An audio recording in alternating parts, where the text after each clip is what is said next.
engine, damage the whole engine. It can cause a blown head gasket. What is a gasket? This is a gasket. Okay. And this is the head. We call this is the cylinder head on the top. Can you, Okay. Sheikh And this head here can be warped. Mozani, turn it so we can see. So this head can be warped when there's temperature too high. Okay? And it sees up the engine. What is the name of this? Cylinder head. Cylinder head. Cylinder head, yes. Sure. The gasket that you just showed, are they all always metal or are some rubber too? They never have one rubber, but they have a different type of material that one layer of metal, but then they put another layer. I don't know what they call it, but it's not important. The important, when the car is overheat so much, it burns through this metal. Now, sometimes it burns through between the two pistons. The piston is combustion chamber, which is, now you go into another section. Yeah. Okay. We go into another section, but I just want to stay with the cooling system. If the cooling leaks into the combustion chamber, then you don't have pressure. The engine will lock. They call water lockout. Yeah. So that's why it is important for you to keep an eye on the cooling system. Go ahead. Is the cooling liquid flammable? No. Oh, okay. What happens when the cylinder head is warped? When the cylinder head is warped, now the mechanic, you have to take the mechanic take it off from the engine block, which is, let's say, my picture is not good. The bottom of the engine, this is called a cylinder, the engine block. And then you get the cylinder head on the top, which is this piece. But then this is a gasket between it. If it is too hot, now the head here, instead of completely flat like that, it becomes a rainbow. Right? And it allows the coolant to leak through here. Okay. So what do we do then?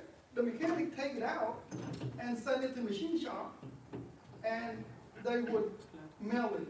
That means they shave it down until it's completely flat before you can even put the new gasket. Put the new gasket, then put the cylinder head on top, and then bolt it down. Yes. How I can tell my car has enough coolant? Like, should I check every month or every 6 months or how? Okay. If your car is like 5 years old or older, let's say, once a month, I would look at the car, right? So, how to check the coolant? This is cooling tank. And then some of the cars would have the radiator. You all know radiator in front of the car, right? So, it would have a cap.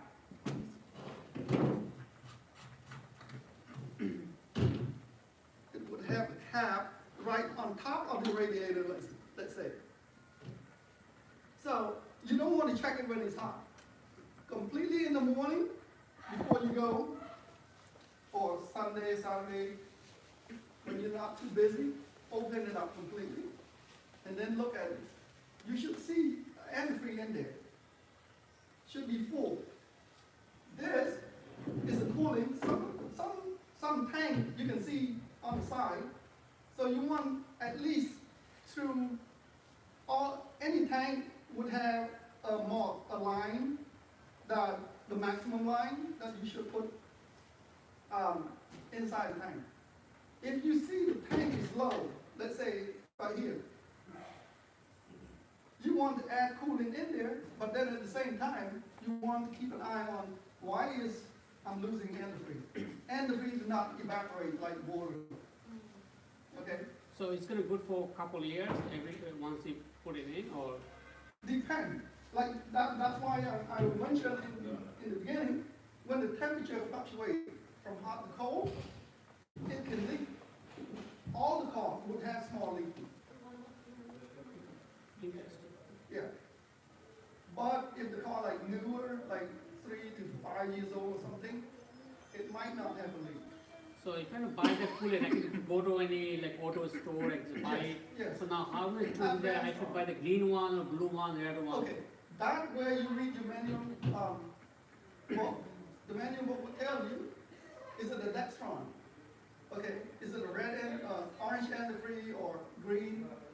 But the antifreeze has to say 50-50. 50% antifreeze, 50% of water that they already pre-mixed. Okay. Okay, you do not want to put a straight antifreeze inside the system. Okay, you always want to mix it 50-50. That's why you see a 50, put it 50 in the jug. Yes, sir. So there is an advice I often hear for older cars in the very cold weather. When you turn on the car in the morning, you have to keep it running for 5 minutes Correct. before you drive it. Yes. Is that true? Yes. Why? Because you want to allow the... Number one, when the car is cold, the oil becomes very thick. Yes? The oil is very thick. So you don't want to start and take off right away because the oil needs to pump from the bottom of the engine to the head, to all this mechanical part movement here, right? If you don't run 5 minutes, 3 minutes to 5 minutes, the oil will not come to all this movement part. Then the valve, the lifter, we call a lifter in here, that the oil will fill up, and it becomes the air pocket inside the lifter, so it will, you hear this noise. Okay, that is tapping sound. But you take off anyway. Now, while you're driving, you don't hear much. That means the oil built inside the lifter. All the air come out, full with oil. Okay? But always recommend winter time, 5 minutes before takeoff. 5 to 7 minutes. Yes, ma'am. So a follow-up on that same question, is there any way to like reduce the emissions that's coming from the car during the period of time, 55 minutes it is sitting there and not being driven, just to warm up the engine? Emission is another section of, I mean, yes, with the emissions testing in yeah, the that's, state of Maryland. but are you saying when you run the car at one spot, would the emission pollute the air? That is the It question? still does, yeah, to a certain extent, it's just within EPA regulations. Yes, you are very educated. Thank you very much for that question. But for me, I don't really care. I mean, how many people care about that emission? Well, anyone with respiratory illness does. Yes, that's true. But to be honest, I'm a little bit selfish. I care about my family instead of the whole world. And I guess you don't drive. You don't take the metro train, you know? Yeah, but yes, you are right. That's why we have a mission, right? Your car has to have a mission, right? Otherwise, what about when you're on the road? The people behind you, and you smell all this smoke, right? That's why everybody has to pass a mission, so we don't get sick. If you go to third world country, guess what? All fume coming from the back, and you sit in the car and you feel like, why do I feel so sleepy today? Yeah, you're breathing the fumes. Exactly. Which is actually another good safety point. I hope everybody already knows it, but don't warm up your car in the garage. Oh, of course Like, not. you need to Yes, take the yes. car out, Very, very good. Very you good. know, so you don't poison yourself. Yes. CO2. Take the car Yeah, good outside, then let it go. Or open the door, garage door and let. So for the summertime, you can start and you can drive immediately, no worries. Only winter time, just wait for 5 minutes. No. If you have some time, give it a minute or two. the oil had to move from the bottom when it's sucked and circulated, and all the air had to come out, at least a little bit. So let's Before go take to it off. wait Yeah. a couple minutes. Yeah, if you wait a couple minutes, it would be better for the car. And the temperature sensor that is inside the car, the template. So The it should, temperature also- the temperature sensor for the engine that you have on your plate inside the car. In the dashboard. You know, some new car has a temperature inside the car, you know, Yes. dashboard. Yes. So What about- that should immediately reach to the half. No. When you first start up, it will gradually move up a little bit. Okay. But when you first start, no, it will stay at cold. Okay, and can you use just that to check the temperature, that you don't have any issues with the engine temperature, with leakage, with what, because Yes, that is because enough. when you're driving, that's the point that I want to make. When you're driving, the temperature should be, let's say, you got L for low, right? And high. And this is the medium, of course, so the gauge should be pointing up to here. That is your normal temperature, right? So, what happens when you get a cooling leak from the car and the temperature heat up? The gauge would go 3/4 of the way. That many times you have to pull over or stop somewhere. It's very important, especially women. They don't keep an eye on the temperature gauge. They just drive and then it burns the car. But One only it's my enough sister. to keep an eye on this, right? I'm sorry? So it's enough to keep an eye on this alone, just to make sure that everything is fine with your cooling system. Yes. You don't have to check regularly any leakage or anything. That should be enough. You know your car, when you drive your car, if your car is like kind of old, you know, 5 to 7 to 10 years old or older, you might want to keep an eye on it, like once a month. Just open it up and see, oh, my cooling look okay, right? But if not, then, you know, go to the mechanic, let them do a pressure test, and say, hey, I've been losing maybe a quart a week or a month. So he would do a pressure test and point out to where it would leak at. Okay, so the pressure test will tell you where the leak is, right? Most of the time, yes. Oh, okay. Yes, most of the time. Yes, sir. And when that situation happens, you have the gauge saying that. 3/4, okay. Yeah. It's very important point here. When the car reaches 3/4, you want to stop. You want to pull over. You want to park it. Okay, the car not going to catch on fire, but the temperature will reduce, right? When you turn it off. And the timing of that, you have to be at least half an hour to 45 minutes before you start it again and move on. Okay? If you continue to drive at 3/4, it will reach high. When you reach high, then when the time will damage the engine, lock up the engine, have a blow down gasket, okay, or catching a fire. These are the steps. Yes, sir. And you don't want to add any coolant when it's hot like that. Yeah, that's why you want to stop, turn it off. If you have a coolant, if you see that the car is losing coolant, of course, wait until it cools it down, an hour or so, then add cooling. The most important that I was mentioned about the cooling, some car, you have a radiator and a tank. Some people will look only at the tank and see, oh, I get a lot of coolant here, so I don't really care about the radiator. But actually, you get full in the tank, but inside the engine is empty, it's all air. It's not connected though, it should be connected though, right? Yes, it connects. So why it Sometimes be it's empty plugged and? in. No, I mentioned two cars. Some car would have a cap right on top of the radiator, correct? Okay. Yeah, so you want to open the cap and look at it. if you see inside the radiator is full, very good. But do not depend on just the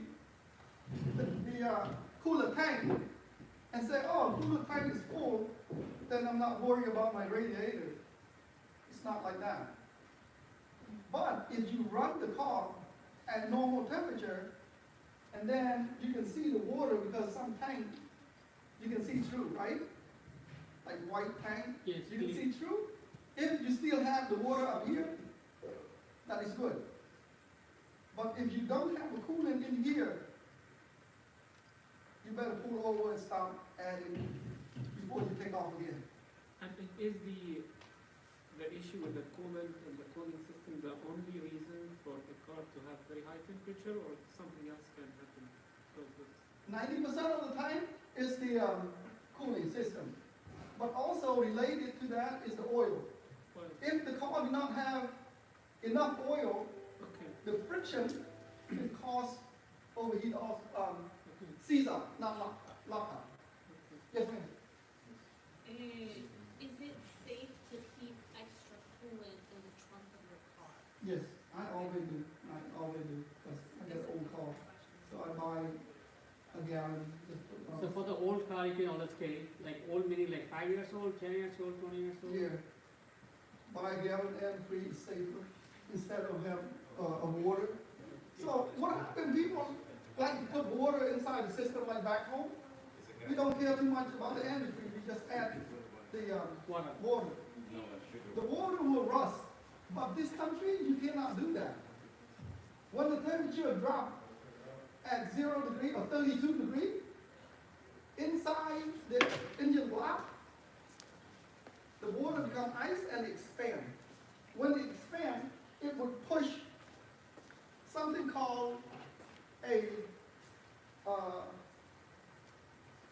cap. They have a cap down here. It throws up and push that cap. Or sometimes it can crack the block. And then the cooling starts to leak. If it crack the block, you don't want to fix it. It's too much money. Get another engine or get another car. So, but if you're in the middle of the road, emergency, and your car is heated, you realize there is Overheat, right? overheating, so you cannot just use the water temporarily until you get an mechanic. Yes, you can use a little water. Yes, you can use it a little bit as a mechanic. Yes, So it's not but like when you get to that mechanic, make sure he drain the whole system out, Okay. put new energy. Yes, ma'am. No? Okay. Yes, sir.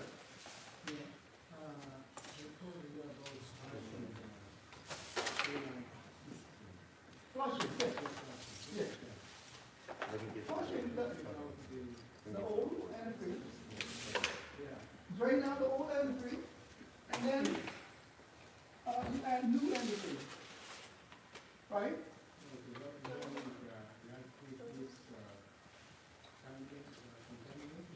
No, because it loses its friction. If an antifreeze been there like 5 years, it loses its lubrication, let's say. So how often to change? How often? Like every 5 years, 10 years? The manual, go back to the manual again. Okay, every But in my car, most people, they do once a year. Most people do twice a year. Can you do ourselves or to go to mechanics? Like, Good question. is it a hard thing to do? Like, you just take it out, like open the thing and flush out the whole thing? Some cars have an antifreeze, have a drain plug, like this one here, like that. Yeah. Open the cap, but make sure the car is cold. Okay? Open it up, just let it drain out. When you finish, cap it back off, add antifreeze. But there's a catch. Okay? If you're not sure, you fill up the coolant in here, but then you have the air pocket inside the engine and inside the radiator, inside the cooling system. So if it came out like a gallon and a half, let's say. But when you put the antifreeze back in, it takes only Half gallon. 1 gallon. So what happens to the other half? It's air. It's called air pocket inside the system. Now, you're not sure, then you drive. Go into work about a mile. About an hour from home, let's say. Overheat will start doing that traffic, stop and go. Yeah. That is very important. Then better go mechanical. You can, but you can do it yourself. But there is another way to do it. So in your case, you add 1 gallon, right? You run it 15 minutes to 20 minutes, let's say. The temperature come up to normal, or maybe a little bit more than normal. You turn it off, walk away. Wait 1 hour later. Come back, open the cap again, add antifreeze again. Repeat that step 3 times at least. So you can add the antifreeze to the radiator immediately? Or it has to go to the, it has to come from the tank to the pump to the radiator? Like I said again, some car have the cap right on the radiator.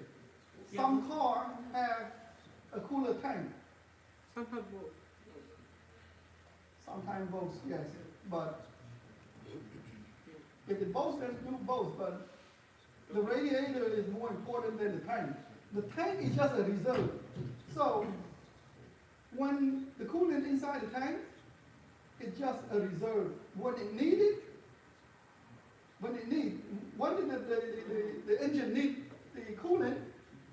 When you turn off the car at nighttime, when it's cold, the water, the coolant would go inside the engine.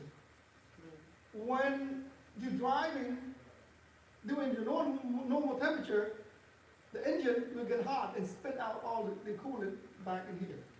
The extra coolant, not all. Yeah? So if someone, even though in my opinion, it sounds like it's much more advisable to go to professional mechanics who have the antifreeze completely Yeah. drain out and newly replaced. But if somebody does decide to do that themselves, what is the appropriate way of collecting and disposing of the old antifreeze, particularly considering that that can actually kill animals? if it's Right, just good on the question. ground? So most people will keep that antifreeze, right? And take the antifreeze to the shop. Any gas station and say, hey, I have a used antifreeze or used oil. Some people like to change the oil themselves. They take the oil and give it to the shop. They glad to keep it, because they know it's important to the environment. Anything else? Are there any other leaks we should check for under our car besides radiator or engine coolant?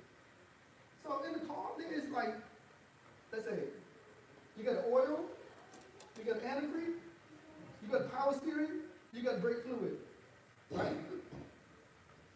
So these are the 4 things that if you see leak, most of the time you can, and transmission leak is only 5. So once you lift up your car, you can scan through the bottom of the car. It can tell you a lot. So the engine oil is going to be darker than the radiator fluid, right? Of course. Yeah. What color is transmission fluid? Right. Yes. So I know we talked about cooling, but can you talk about rust? Because I know that's a problem sometimes when it comes to the Rust, like the salty roads. water. So, are you talking about the rust from the rain that touched the body of the car? More like That's check. salt on the roads.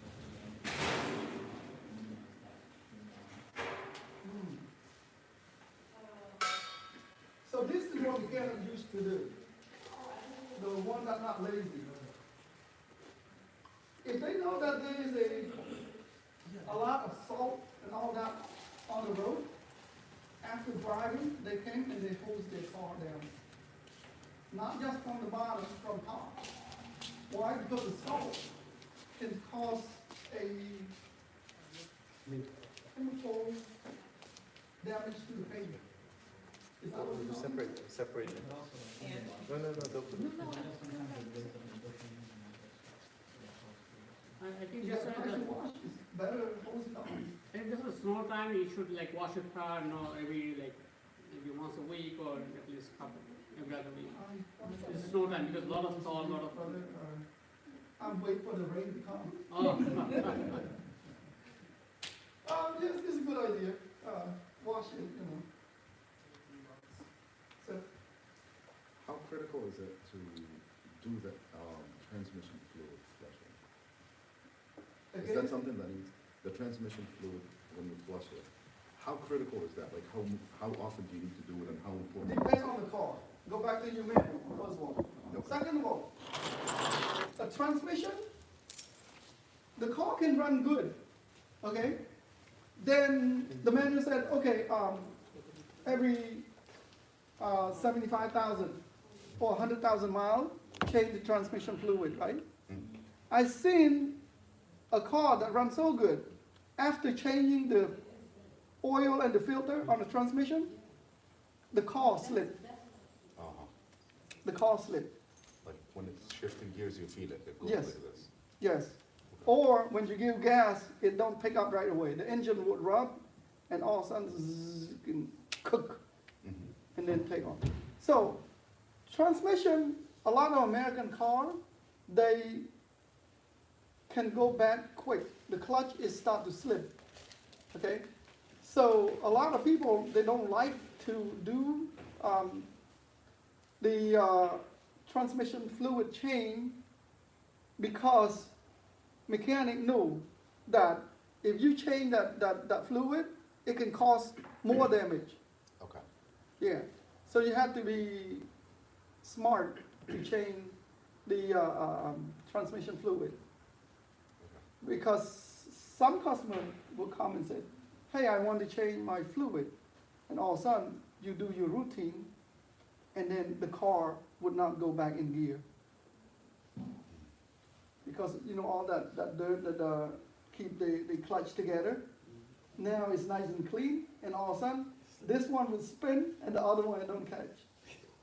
Oh, what do you do to my transmission? I just flush it. Now it's damaged the transmission. So who fault is that? No, not mechanic. If you read the book, the transmission slipped at some point. Then you said, okay, I gave it to mechanic, and then I want it flush. So the transmission, customer already know there's something wrong with it. Then they come to you, right? So mechanic just do the flush, trying to help it out, but then damage even worse.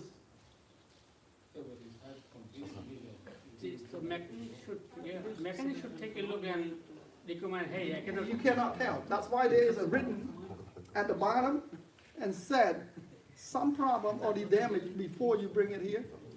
And I am just doing oil transmission fluid flush. I'm just flushing.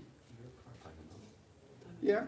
But sometimes if you do it when the manufacturer recommends it, usually it'll be okay because So the question is here, like I know some cars have a pre-program, like maintenance A, maintenance B after Yes. 3 months, 6 months. Yes. Should he worry and take care as the sign saying, okay, A, B, C, all this thing, or? if you are type of person that like to follow that step, perfect. You could not go wrong. Okay? Good for you. Some people buy a brand new car, 150,000 miles, did not do anything except change oil and filter. It's not good? Number one, they don't know. Number two, they're lazy, right? Number three, they don't want to waste the money. So all these things fall into. But they already drove 150,000 miles, so. No, just like that. If people fix their cars when they have problems. Yeah. Yeah, So yeah, it's yeah. not- So, And by that time, you go in and then you want to do the brake, and all of a sudden, The mechanic saw 1, 2, 3, 4, 5, 7. But isn't that in the regular maintenance when you take it for oil change? Wouldn't the mechanic tell you these? Some mechanic would see, some mechanic would know what to look for. Some mechanic do not know what to look for, Oh. right? Yes, ma'am, I'm sorry. You already answered the question. I mean, people ask this time. Okay, the belt. How often do you need to change the engine belt? The belt. You can see the sign on the belt. It'll be cracked. It will be cracked and then Okay, it is can it be engine replaced. belt or timing belt? There's two different things or? Yes. Are you talking about dry belt? Yeah, both. But No. the frequency usually. The timing belt, it go by the mileage. The 100,000. timing belt, you cannot see it. And even you see it, and then when the mileage is up, you better change it. You don't want to play with the timing What is belt. what is the mileage? Most of the car, It's 100,000. 85,000 miles. 85,000. Okay. Most of the car. So the timing belt, someone told me I have to change the also water pump, timing belt all the same time because it's the Yes. same. Timing chain, water pump, idle pulley, tensioner pulley, Yes, and the tensioner. it's the same. And don't forget about the guide. Timing chain guide. Yeah. That is that plastic. When that plastic broke, the timing chain jumped. Okay? I give you an example. It happened so much on the BMW. A lot of people like BMW, right? But then BMW recommend at 65,000 miles to do the timing chain, Oh, wow. How about especially the 2.0 engine. Most people drive it until 150. So when the timing chain jump, the engine already damaged. Oh. Okay, and you know how much to do that job? Just that timing chain? It's $5,000 at the dealership. Ma'am, What about Lexus? the Lexus? Yeah. The Lexus might have a timing chain, you have to check. There's two types of timing chain. Some that need to change it, like a BMW does.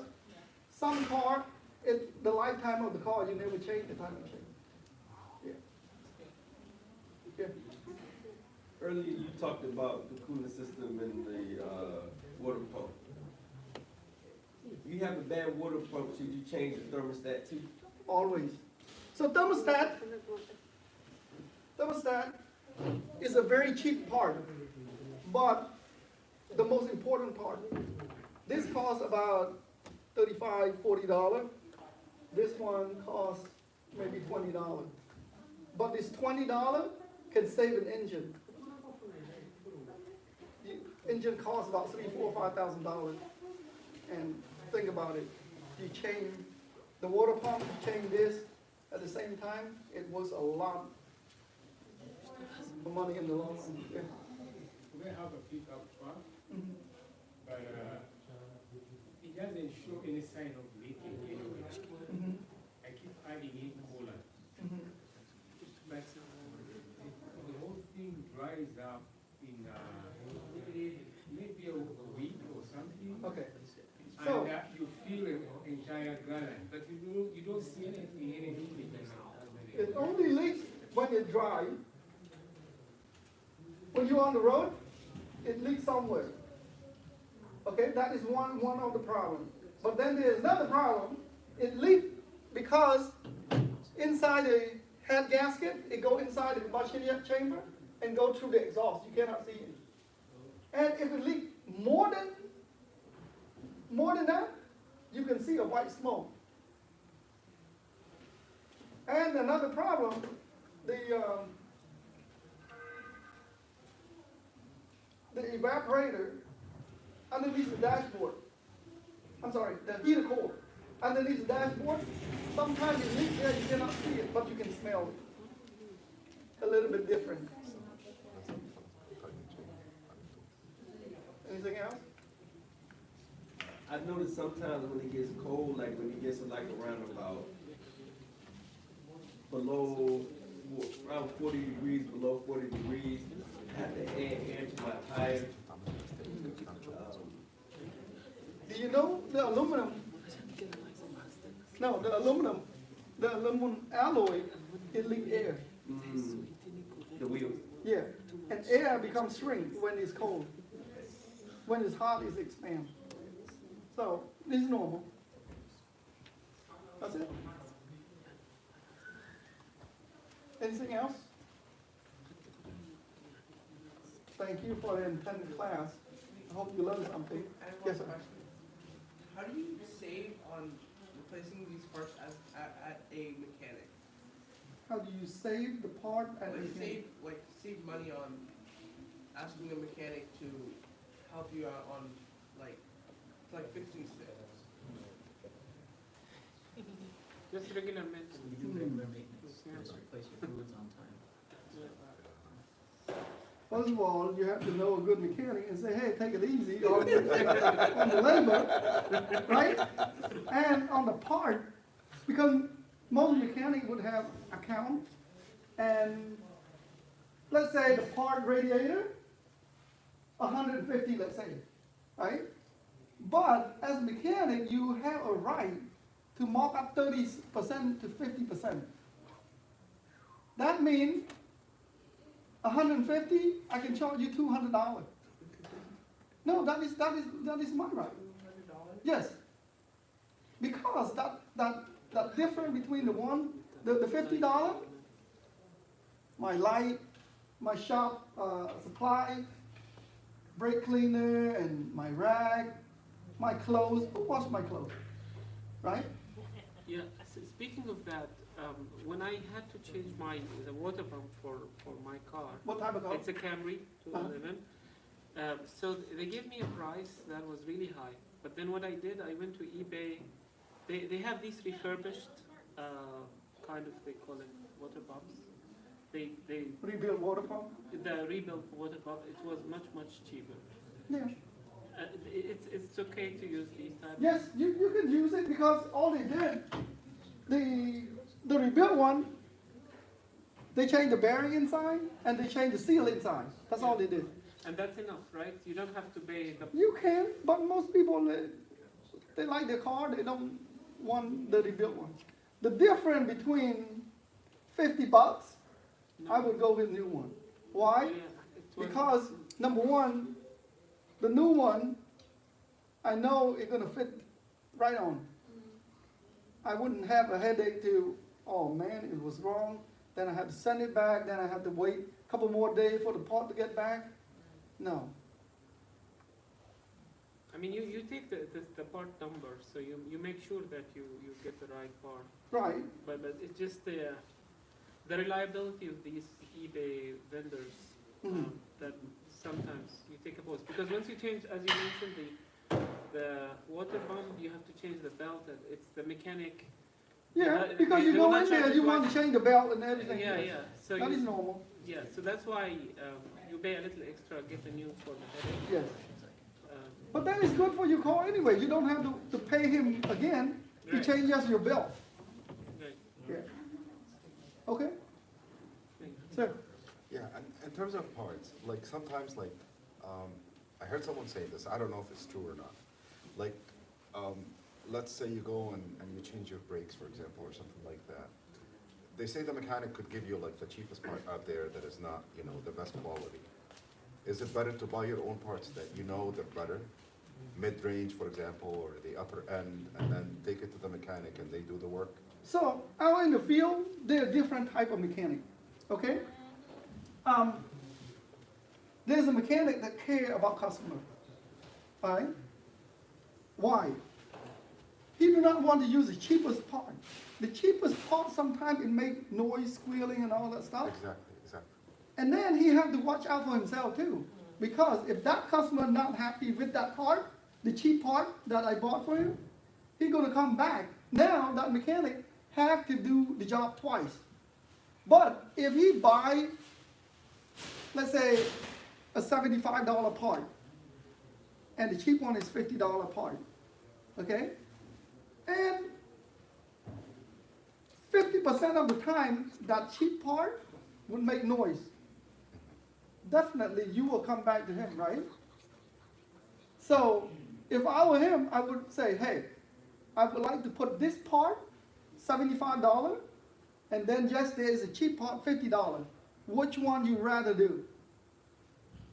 You give him a choice. if the brother care about his car, he would go $75, right? Because the labor not gonna change. But the $50 part gonna come back. You not happy, I'm not happy, because I got to do my job twice, but you got to pay me again, because you picked the cheap part. Not my fault, right? Thank you. Ma'am. The same question on like quality of parts. I've had certain mechanics tell me that the difference between gold and platinum level parts Yes. is so slight that paying for a platinum level of parts really is not necessarily worth it. It's better just to go with like gold standard I agree. parts. Okay. I agree on that. Yeah, don't get the basic, Yeah. cheap Okay. Yes. Chinese knockoff. It's like Payless shoes. It only lasts 2 weeks. Mid-range is always the best, right? Not the cheapest, not the highest, something in the middle. Depend. If I'm drive a Dodge Viper, I would take the best part because I care about my car, Okay. right? But if some people drive BMW, a beat up one, like a 90, Yeah. then just back and forth to work, You think about don't care much about that. Yeah, that's the normal, yeah. Actually, BMW is too fancy for my taste. I can tell you what the kind of cars I drive. Yes. That's it? Yeah. Thank you. Jazakallah khair. Thank you so much. You're welcome.